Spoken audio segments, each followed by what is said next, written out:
I never thought much about Michael. He was my stepbrother. My dad married his mom when we were both 16. We were never close, never enemies. Just two guys forced to live under the same roof, passing each other in the kitchen, nodding in silent acknowledgement when our parents weren't looking. Then college happened. We went our separate ways, and for 3 years, I barely heard from him. No texts, no calls. I wasn't even sure where he was studying. Just some distant university our parents proudly mentioned over dinner. But then, out of nowhere, he showed up at my door. It was a Friday night. Late, just past midnight. Rain poured outside, hammering against the window panes like impatient fingers. My apartment was silent except for the low hum of music from my laptop, something soft and moody I barely paid attention to. I wasn't expecting visitors. When I opened the door, Michael stood there, drenched, shivering, his hoodie clinging to his frame. His jaw was tighter than I remembered, his usually neatly trimmed beard slightly overgrown, eyes darker than I'd ever seen them. "Hey," he muttered, voice raw. I blinked. "Michael?" His gaze flicked past me, into my apartment, then back to my face. "Can I come in?" 1,000 questions tangled in my throat. Why was he here? Why now, after years of silence? But I stepped aside, letting him in. He walked past me, the scent of rain and something distinctly him. Woodsy, clean, familiar despite the years, lingering in the air between us. He didn't sit, just stood in the center of my living room, hands shoved into his hoodie pocket like he was holding something back. I didn't know where else to go, he finally admitted. That's when I saw it. The tremor in his fingers, the way his shoulders were just slightly too tense, like he was holding in more than just words. I should have asked what was wrong, should have demanded answers, but instead, I just said, "You want some tea?" He let out a breath, half a laugh, half something else. "Yeah, tea sounds good." I turned toward the kitchen, but even as I reached for the kettle, I could feel it. The weight of his stare burning into my back. Something was different. Something had changed, and I had no idea that by the time the night was over, everything between us would be different too. Michael sat across from me at the small kitchen table, fingers wrapped around the steaming mug of tea I had handed him. The rain outside had softened to a gentle drizzle, but the air between us was thick, charged with something I couldn't name. I hadn't seen him in years, yet here he was. Older, sharper, somehow both familiar and unfamiliar at the same time, his. Knuckles were tense against the ceramic, his jaw tight like he was biting back words. He wasn't the cocky, easygoing guy I remembered from high school. Something had worn him down. "You gonna tell me why you showed up at my door at midnight, looking like a drowned cat?" I asked, breaking the silence. Michael huffed a quiet laugh, shaking his head. "That's a hell of a way to greet family. Didn't think we were the kind of family that dropped in unannounced after years of radio silence." I arched a brow, watching him carefully. "So..." He took a slow sip of tea, his throat working as he swallowed. My eyes flicked to the movement. Before I could stop myself, I just needed to get away from campus for a bit, he said finally. Things got complicated. Complicated. The word lingered between us, heavy with meaning he wasn't ready to share. I could have pushed. Maybe I should have. But something about the way his fingers tightened around the mug told me he wasn't ready to spill whatever secret had driven him here. Instead, I leaned back in my chair, studying him. "Well, you made it. Congratulations. What now?" Michael exhaled, rubbing the back of his neck. "I don't know, man. I just needed a place to crash." I nodded, but there was something unsettling about the way he was looking at me now, like he was seeing me differently, like I was someone new. It made my stomach tighten. It wasn't supposed to feel like this. I got up, taking his empty mug and moving to the sink. He followed, standing too close behind me, the heat of him radiating through the thin fabric of my t-shirt. "You still live alone?" His voice was quieter now. "Yeah," I said, rinsing the cup. Not a fan of roommates. Right. Something about the way he said it sent a strange current down my spine. I turned slightly, only to realize just how close he was. His eyes met mine, dark and unreadable. For a second, neither of us moved. 1,000 memories flashed between us. Years of polite distance, of casual indifference. And yet, standing here, inches apart, I could feel something shifting. A muscle ticked in his jaw. He was the first to step back, clearing his throat. I should probably grab my bag from the car. I nodded, pretending my pulse hadn't just kicked into overdrive. Yeah, sure. Michael headed towards the door, hesitating for just a second before stepping out into the night. As soon as he was gone, I exhaled, gripping the counter like I needed something solid to hold on to. I had no idea what had just happened, but I knew one thing for sure. Michael wasn't telling me everything, and whatever he was hiding, it was going to change everything between us. Michael stayed longer than I expected. At first, I thought it would just be for the night. Then a night turned into a weekend. Then a week. He never gave me a real explanation, and I never asked for one. Something in his eyes told me he wasn't ready to talk about whatever had sent him here in the middle of the night, and maybe a part of me wasn't ready to hear it. So, I let him stay. We fell into an easy rhythm. Two people who knew each other just well enough to live together, but not enough to feel like strangers. But something was different. The space between us felt charged in a way it never had before. It was in the small things, the way he lingered when we passed each other in the kitchen, the way his gaze flickered to my mouth when I spoke, the way his hand brushed mine when we both reached for the remote. Once I caught him staring at me while I worked on my laptop. When I looked up, he didn't look away. Instead, he held my gaze for just a second too long, something unspoken passing between us before he cleared his throat and turned back to his phone. That tension. It built slowly, carefully, like a fire smoldering just beneath the surface. I wasn't stupid. I knew what I was feeling. The problem was, I didn't know what he was feeling, and I sure as hell wasn't going to be the one to bring it up. One evening, we found ourselves on the couch, watching some action movie neither of us cared about. The apartment was dim, lit only by the soft glow of the TV, and the air between us was thick with something unspoken. Michael was sitting too close.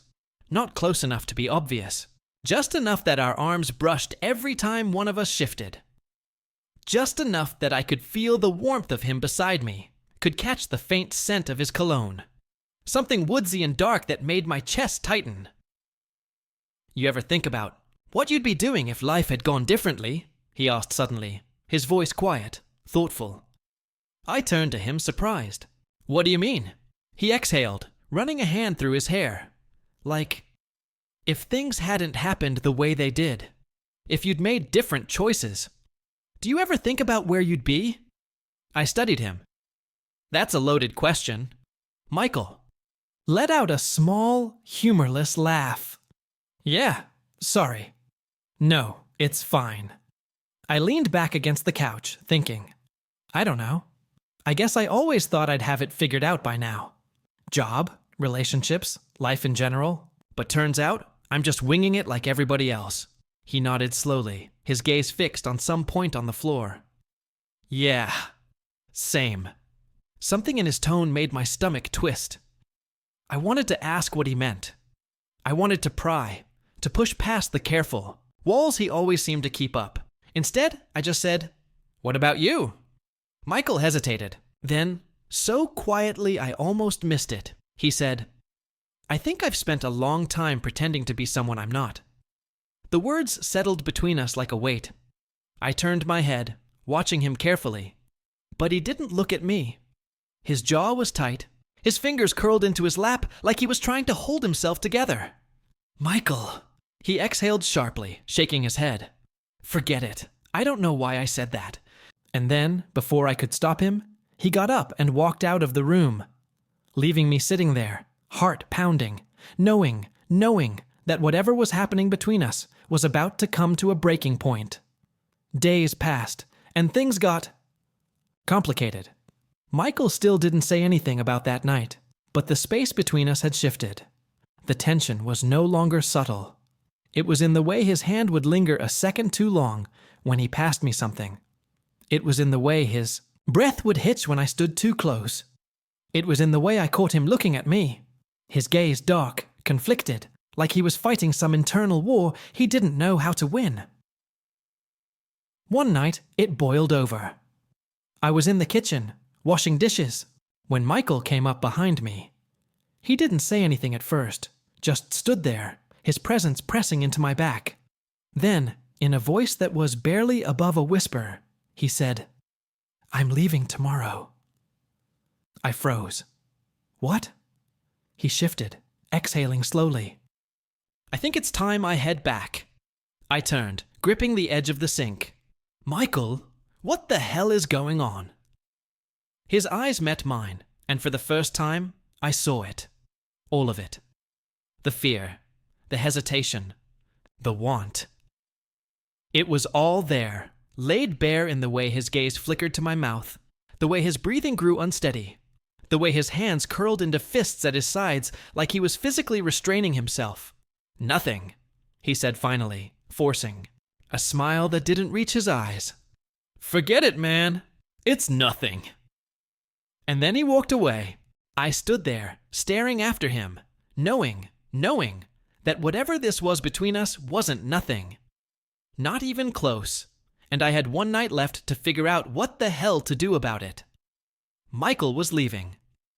By this time tomorrow, he'd be gone, and things would go back to how they were before he showed up on my doorstep, before the stolen glances, the lingering touches, the nights spent sitting too close on the couch, pretending nothing had changed. Except everything had changed. I found him in the guest room, stuffing clothes into his bag, with a kind of restless energy, like if he moved fast enough, he wouldn't have time to think. "You don't have to do this," I said, leaning against the door frame. Michael didn't look at me. "Yeah, I do." I folded my arms, watching him carefully. "Why?" "Because." His jaw tightened. "It's easier this way." I exhaled slowly, stepping into the room. "Easier for who?" "Because it sure as hell doesn't look like it's easy for you." Michael's hands stilled on his bag. For a second, I thought he might actually say something. Admit whatever it was he had been running from since the moment he showed up.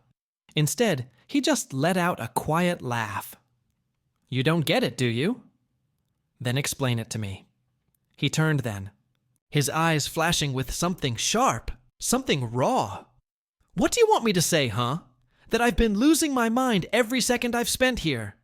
That I can't even look at you without feeling like I'm—" He cut himself off, exhaling. Harshly, I stepped closer. "Like you're what?" Michael shook his head, running a hand through his hair. "It doesn't matter." The hell it doesn't. He looked at me then, and for the first time, I saw just how much he was holding back, how much he had been burying. "I can't do this," he said, his voice barely above a whisper. "I can't be this." My stomach twisted. "Michael! You don't get it, okay?" His voice cracked, and for a moment, he looked wrecked. "I spent my whole damn life making sure no one would ever look at me and think—" He cut himself off, breathing hard, like even saying the words was too much. And suddenly, I understood. This wasn't just about me. It wasn't even just about us. This was him. The years of pretending. The years of pushing things down so deep they felt like they didn't exist. This was fear and denial, and everything that had been eating him alive for God knows how long. I stepped closer, careful, like he was something fragile. "Michael, you don't have to—" "I do." His voice was hoarse. "Because if I don't, then—" He exhaled sharply, shaking his head. "Then I don't know who I am anymore." Something inside me cracked, because I knew that feeling. I had lived it. Once. I swallowed hard, fighting the urge to close the space between us, to hold him, to tell him it was okay. Instead, I just said, "You don't have to figure it out alone." Michael let out a breath, his eyes flickering to mine. For a second, I thought he might let me in. Really let me in. Then, just as quickly, he looked away. "You'll be fine," he said, forcing a smile that didn't reach his eyes. "We both will, and..." With that, he grabbed his bag and walked past me, leaving behind nothing but silence and the ghost of something I wasn't ready to name. Michael was gone. He'd left that morning without another word. No long goodbyes. No last looks.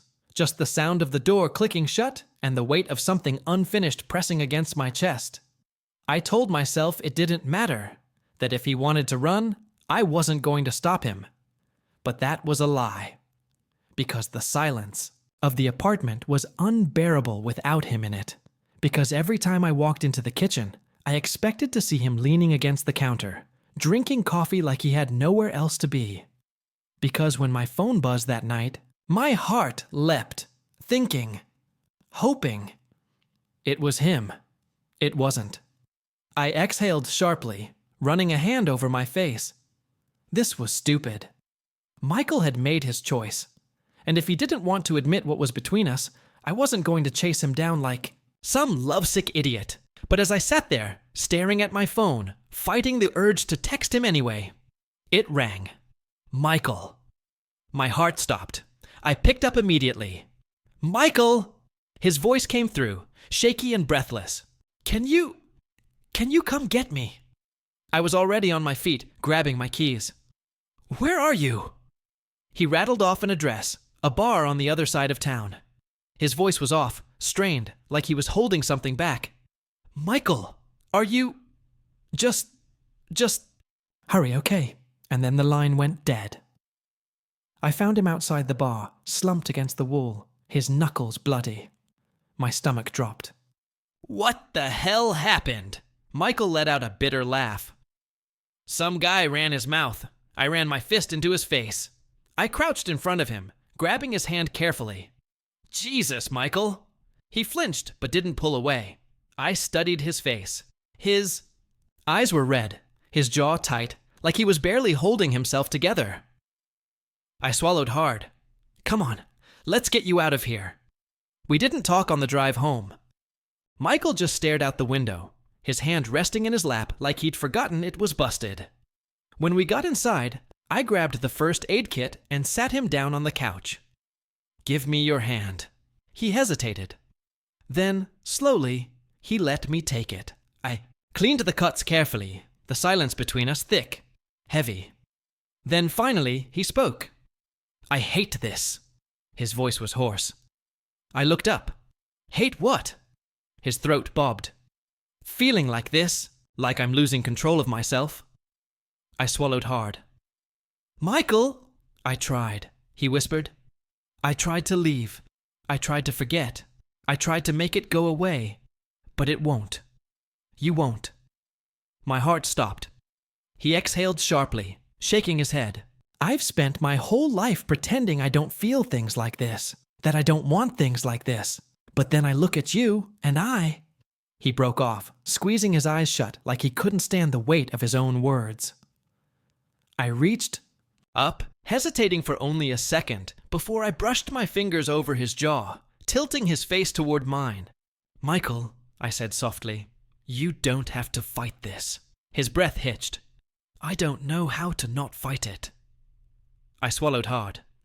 "Then let me help you." He opened his eyes then, and for the first time, he didn't look afraid. He just looked at me. And then, finally, he leaned in. The kiss was slow, hesitant, like he was still testing the ground beneath him, afraid it would give way. But when I didn't pull back, when I tangled my fingers in his hair and pulled him closer, he melted into it. And just like that, the fight was over. At least for now. Michael stayed the night. Not like before, crashing. On the couch, leaving before sunrise, pretending nothing had changed. This time, he stayed with me. When I woke up, he was still there, lying beside me, his hand loosely curled around mine. His breathing was steady, his face finally free of tension, like the weight of the world had been lifted from his shoulders. For the first time since he showed up at my door, he looked at peace. I traced slow circles over the back of his hand, watching the way his lips parted slightly in sleep, the way his chest rose and fell in a quiet, steady rhythm. I didn't want to move, didn't want to risk breaking whatever fragile, delicate thing had settled between us in the dark. But eventually, his eyes fluttered open, and for the first time, he didn't look away. Instead, he tightened, his fingers around mine, exhaling softly. "Morning," he murmured. I smiled. "Morning." A beat of silence. Then, he swallowed hard. I should probably be freaking out right now. "But you're not." His thumb brushed over my knuckles. "Not as much as I thought I would be." I let out a small breath of relief. "Progress." He turned onto his side, propping his head up on one hand. "You know," he said quietly, "I spent years telling myself I wasn't allowed to want this." I studied him. "And now?" His gaze flickered over my face. Soft, hesitant, hopeful. "Now I think I'm tired of lying to myself." I reached for him then, curling my fingers around the back of his neck, pulling him closer until our foreheads touched. "You don't have to lie anymore, Michael," I murmured. "Not with me." He let out a shaky breath. "I know." And for the first time, I thought he actually believed it. A week later, he unpacked his bag. Not just for a night. Not just until he figured things out. For good. I watched from the doorway as he carefully placed his clothes in the empty drawer I'd cleared out for him. When he turned around, he hesitated. "Is this okay?" I stepped closer, slipping my arms around his waist. "Yeah," I said softly. "It's okay." He exhaled, pressing his forehead against mine. "You make this easy," he whispered. I smiled. "You make it worth it." And this time, when he kissed me, there was no hesitation, no fear, just the quiet certainty of something that was finally real. Something that, for once, neither of us had to run from. Michael had spent his whole life believing love was something to be feared, but as he pulled me closer, I knew, this time, he wasn't afraid at all.